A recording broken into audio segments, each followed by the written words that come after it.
Hola amigos, ¿recuerdan esta noticia de que una versión falsa de BlackBerry Messenger para Android y para iOS se filtró en la Google Play y que logró 100,000 descargas?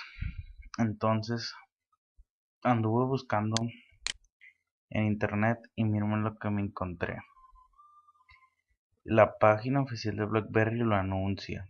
BlackBerry Messenger vendrá pronto para Android en iOS. Para Android y iOS.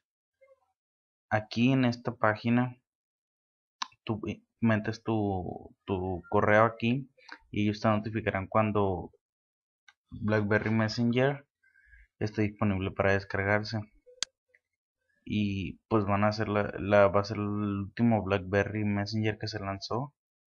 Y pues como ven, pueden buscar en Google y pueden buscar Black BBM para Android y ya se dice que va a saldrá en este verano o en noviembre. Pero esperemos que sea este verano porque sí, sí va a estar, sí, yo digo que sí va a ser muy descargada esta aplicación. Pues aquí dejan sus comentarios.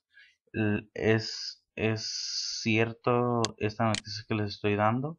Como lo pueden ver, está en la página. Si quieren ustedes búsquenlo. Pónganle blackberry.com, pero antes de blackberry pónganle us.blackberry.com y ahí les va a aparecer. Váyanse al apartado de BBM y ahí les va a aparecer. Bueno, pues esto es todo y hasta la próxima. No olviden dejar su like o algún comentario sobre este tema.